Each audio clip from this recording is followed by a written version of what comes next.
துலாம் ராசிக்கார நண்பர்களே, துலாம் ராசியை பொறுத்த வரைக்கும் வரக்கூடிய காலகட்டங்களில் சின்ன சின்ன கரெக்ஷன் இருக்குதுங்க. உங்களுடைய கரெக்ஷன் அப்படின்னு சொல்லக்கூடியது உங்களோட உடல் ரீதியான விஷயங்கள் கொஞ்சம் கவனம் தேவை. அதே மாதிரி தூக்கமின்மையினால் சில டென்ஷன்கள் இருக்கிறதுக்கான வாய்ப்புகள் இருக்குது. அதே மாதிரி வரக்கூடிய நாட்கள் வருமானத்துக்கான நாட்கள், மகிழ்ச்சிக்கான நாட்கள் அப்படின்னு சொல்லலாம். அதே மாதிரி இந்த ராசியை பொறுத்த வரைக்கும் வருங்காலங்கள் பொக்கிஷமான காலங்கள். அதற்கு முன்னாடி சின்ன சின்ன சர்க்கிள்களும் இருக்குது. அந்த சர்க்கிள்களை எப்படி சரி பண்ணலாம், அதற்கு நீங்கள் என்னெல்லாம் பண்ணணும் அப்படிங்கிறது எல்லாமே நம்ம இந்த வீடியோவில் சொல்ல போகிறோம். அது மட்டும் இல்லாமல் இந்த ராசினருக்கு வரக்கூடிய காலங்களில் ஒரு சின்ன பரிகாரம் செஞ்சீங்க அப்படின்னா இந்த பிரச்சனைகள் எல்லாமே வராமல் சால்வ் பண்ணிவிட்டு உடல் ரீதியான விஷயங்கள்லேருந்து கவனம் செலுத்திக்கிட்டு அதே மாதிரி தொழில் ரீதியான விஷயங்களையும் கவனம் செலுத்திட்டு வரக்கூடிய காலங்கள் பொற்காலங்களாக அமைவதற்கு இந்த சின்ன சின்ன எளிமையான பரிகாரமும் உங்களுக்கு உதவுங்க. அதனால் இந்த வீடியோ ஸ்கிப் பண்ணாமல் பாருங்கள். நிறைய பேருக்கு சில சந்தேகங்களும் இருக்கும். அவங்களுடைய லைஃப்பில் இந்த மாதிரி விஷயங்கள் நான் யார்கிட்ட சார் கேட்குறது, இந்த விஷயங்களுக்கு வெளியே சொல்ல முடியல, ஆனால் இதுக்கு ஒரு தீர்வு வேணும் அப்படிங்கிறவங்களாம் கண்டிப்பாக கீழே இருக்கிற ஃபோன் நம்பருக்கு ஃபோன் பண்ணுங்கள். உங்களுடைய ஜாதக ரீதியாக உங்களுடைய பிறந்த தேதி, பிறந்த நேரம் இருந்தது அப்படின்னா போதுமானது. உங்களுடைய எல்லா வகையான ப்ராப்ளம் சால்வ் பண்ணி வைக்கப்படும். உங்களுடைய லைஃப்பில் மிகப்பெரிய அச்சீவ்மெண்ட் வரக்கூடிய நேரம். ஸோ அதனால் இந்த நேரத்தில் சின்ன சின்ன விஷயங்கள்னால அப்படியே டேர்ன் ஆகிடக்கூடாது. இது வாழ்க்கைங்கிற ஒரு ஆக்சிஸ் மாதிரிங்க. சின்ன ஆக்சிஸ் லைட்டாக திரும்பிச்சு அப்படின்னா கூட நீங்கள் திசை மாதிரி திரும்புறதுக்கான வாய்ப்புகள் இருக்குது. ஸோ அந்த மாதிரிலாம் போகக்கூடாது அப்படின்னா உங்களுடைய லைஃப் என்ன ஏது அப்படிங்கிறத கண்டிப்பாக தெரிஞ்சுக்கணும். அதற்கு கீழே ஃபோன் நம்பர் கொடுத்துருவோம். ஜஸ்ட் நீங்கள் ஃபோன் பண்ணி உங்களுடைய ப்ராப்ளங்கள் எதுவாக இருந்தாலும் சரி ஃபோன் மூலமாகவே நீங்கள் சால்வ் பண்ணிக்கலாம். கீழே டிஸ்கிரிப்ஷனில் ஃபோன் நம்பர் கொடுக்குறேன். ஃபேஸ்புக்கில் பார்த்துட்டீங்க அப்படின்னா ஸ்க்ரீன்லேயே நம்பர் ஓடிட்டுருக்கோம்.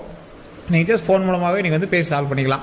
சரி சார், இந்த துலாம் ராசியோட முக்கியமான பண்பு நலன்களை ஃபஸ்ட்டு பார்த்துலாம்.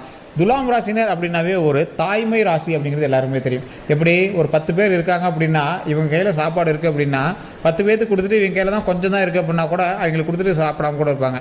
அந்தளவுக்கு ஒரு தாய்மை உள்ளம் கொண்ட ஒரு முக்கியமான ராசி இந்த துலாம் ராசி. இந்த துலாம் ராசினருக்கு மிகப்பெரிய நலன்கள்லாம் இருக்குது. என்ன நலன்? இந்த துலாம் ராசினருக்கு ஒரு மிகப்பெரிய பவரும் ஒன்று இருக்குது. என்ன பவர்? இந்த துலாம் ராசினர் குலதெய்வத்தினுடைய ஒரு ஆசீர்வதிக்கப்பட்ட பிள்ளை. எப்படி சார் அப்படி சொல்கிறீங்க? அடுத்து என்ன நடக்க போகுது அப்படிங்கிறது குலதெய்வத்தின் மூலமாகவே உங்களுக்கு கனவின் மூலமாகவோ இல்லை ரியலாக ஏதோ ஒரு வாச்சொல்லின் மூலமாகவோ இல்லை ஏதோ ஒரு மன ரீதியான ஒரு விஷயங்கள் மூலமாகவோ உங்களுக்காகவே தானாக தெரிய வைக்கப்படும். இதுதான் கடவுளினுடைய ஒரு முக்கியமான ஒரு விஷயமாகவே உங்களுக்கு இருந்துகிட்டு இருக்கு.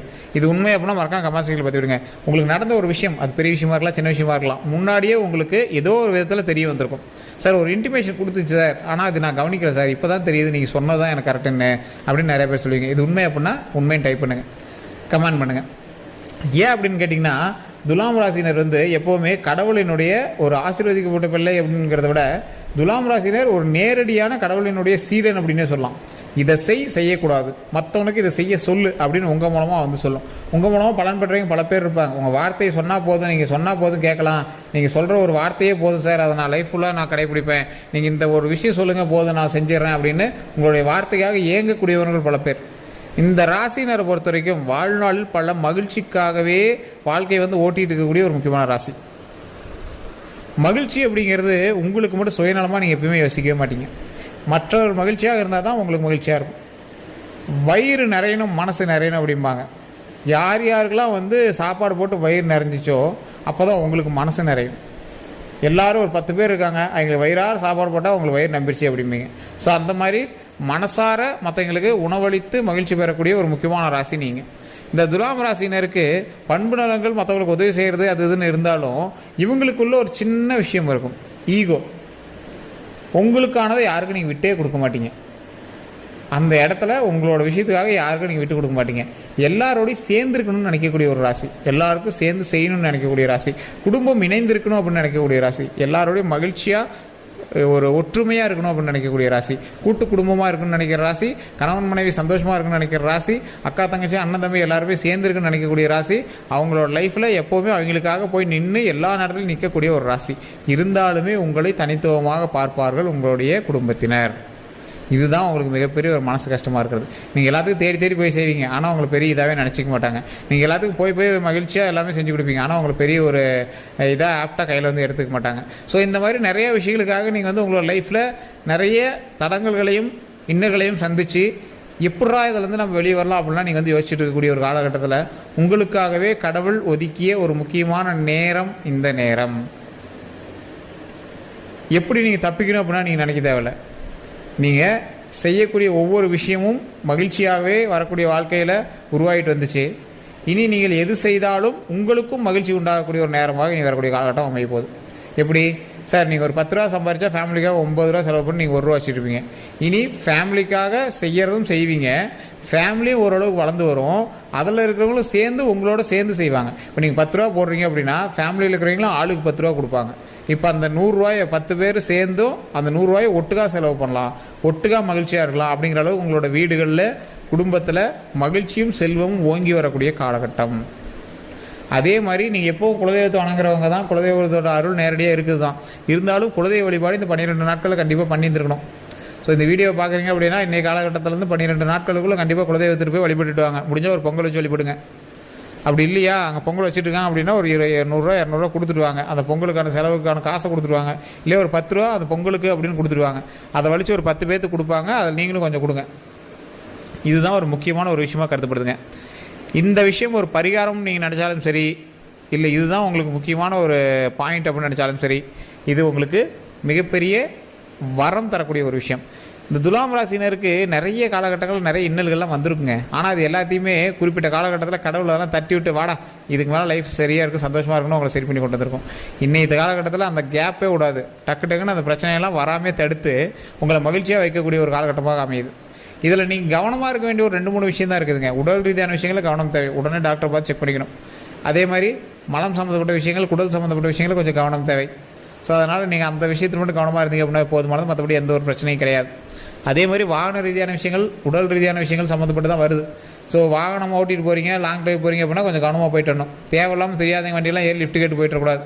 அந்த வண்டியில் போகிறீங்க, யாரோ ஒருத்தன் ஃப்ரெண்டு வண்டி கேட்டான் அப்படின்னு நீங்கள் கொடுத்துட்டு நீங்கள் பின்னாடி உட்காந்துட்டு போகிறதோ, இல்லை வண்டியை தனியாக விட்டுட்டு உங்களுடைய பெயரில் இருக்கிற வண்டி தனியாக விட்டுட்டு அவன் பாட்டு ஓட்டிட்டு வரலாம் விடுறதையும் கொஞ்சம் பார்த்து விடணும். ஸோ அதே மாதிரி நிறைய பேர் கடன் கேட்குறாங்க அப்படின்னு நீங்கள் கொடுப்பீங்க. அதன் மூலமாக தேவையில்லாத பஞ்சாயத்துகளுக்கு நீங்கள் ஆளாகாதீங்க, யாருக்கும் செக்யூரிட்டி போய் கொடுக்காதீங்க. அதே மாதிரி அதிக இன்வெஸ்ட் பண்ணி பண்ணக்கூடிய எந்த தொழிலாக இருந்தாலும் கொஞ்சம் கவனமாக செலுத்தி கொஞ்சம் பண்ணுறது ரொம்பவே நல்லது. தேவையில்லாத ப்ரெஷர் டென்ஷன் ஆகக்கூடாது.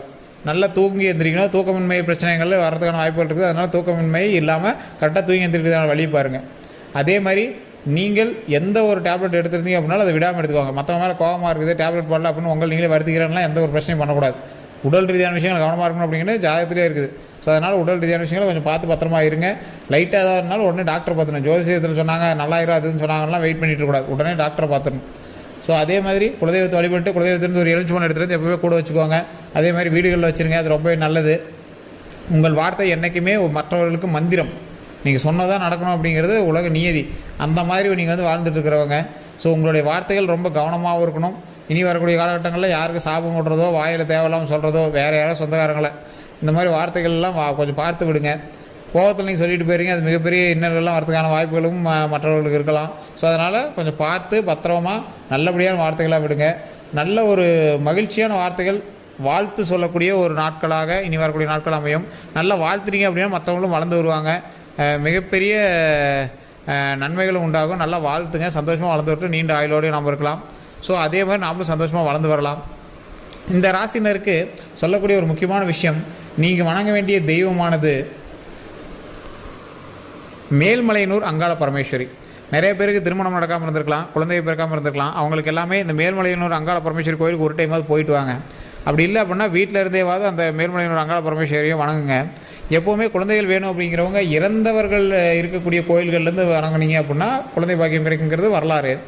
ஆனால் இந்த மேல்மலையனூர் அப்படிங்கிறது எல்லா வகையான இறந்தவர்களும் அங்கே போய் இருக்கக்கூடிய இடம். மயானத்துக்கு பக்கத்தில் இருக்கக்கூடிய ஒரு கோவில் அப்படின்னு சொல்லலாம். அதே மாதிரி மயான கொள்ளை செய்யக்கூடிய ஒரு கோயிலில் இருக்கக்கூடிய தெய்வம் அப்படின்னு சொல்லலாம். அந்த தெய்வம் வந்து இறந்தவர்களோட உயிரெல்லாம் நிறையா வச்சுருக்குமா. குழந்தைங்க இல்லாதவங்க போய் கேட்டால் குழந்தைங்க வரம் கொடுக்கறதுக்கு அந்த சாமி தான் மிகப்பெரிய அம்மன், மிகப்பெரிய அம்மன். அந்த கோயிலில் நீங்கள் பார்த்தீங்கன்னா அப்படி இருக்கும். அந்த இடத்துல அவ்வளோ பவர் இருக்குது, உங்களுக்கு நல்லாவே தெரியும். ஸோ குழந்தை வரம் இல்லாதவங்க அங்கே போயிட்டு இருந்தாங்க அப்படின்னா கண்டிப்பாக குழந்தை வரம் இருக்குது. ஸோ அதே மாதிரி திருமணம் ஆகாதவங்க போயிட்டு இருந்தாலும் கண்டிப்பாக திருமணத்துக்கான வாய்ப்புகள் அதிகமாக இருக்குது.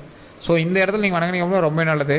ஓம் அங்காள பரமேஸ்வரியை போற்றி, ஓம் அங்காள பரமேஸ்வரியை போற்றி, ஓம் அங்காள பரமேஸ்வரியை போற்றி, ஓம் அங்காள பரமேஸ்வரியை போற்றி, ஓம் அங்காள பரமேஸ்வரியை போற்றி, ஓம் அங்காள பரமேஸ்வரியை போற்றி, ஓம் அங்காள பரமேஸ்வரியை போற்றி, ஓம் அங்காள பரமேஸ்வரியை போற்றி, ஓம் அங்காள பரமேஸ்வரியை போற்றி அப்படின்னு 9 முறை தினம் 9 முறை சொல்லுங்கள். 9 முறை கீழே டைப் பண்ணுங்கள். இதனால் மிகப்பெரிய நன்மை உண்டாகும். அது மிகப்பெரிய சக்தியை உங்களுக்குள்ளே கொண்டு வரும். அதன் மூலமாக பல வளர்ச்சி உண்டாகும். ஸோ எந்த ஒரு தரங்கள் இருந்தாலும் அதை நிவர்த்தி செய்து அதற்கான வலிமையை கொடுத்து, உடல் ரீதியான விஷயங்கள் நன்மையை கொடுத்து, உயிர் ரீதியான விஷயங்கள் நன்மையை கொடுத்து, நிறைய செல்வாக்குகளை கொடுத்து, ஒரு கம்பீரமான ஒரு ஆட்களாக நடமாட வைக்கக்கூடிய ஒரு முக்கியமான சக்தி இந்த அங்காள பரமேஸ்வரிகிட்ட இருக்குது. இந்த துலாம் ராசினர் கண்டிப்பாக வணங்க வேண்டிய ஒரு தெய்வம்ல முக்கியமான தெய்வம் அங்காள பரமேஸ்வரி. வணங்குங்க, மிகப்பெரிய நன்மை உண்டாகும். எந்த கருத்துக்கள் இருந்தாலும் உடனே கமெண்ட் செக்ஷன் பதிவு விடுங்க. எந்த கேள்விகள் இருந்தாலும் உடனே கால் பண்ணி கேட்கலாம். அது மட்டும் இல்லாமல் நம்ம சேனலை ஃபாலோ பண்ணிக்கோங்க.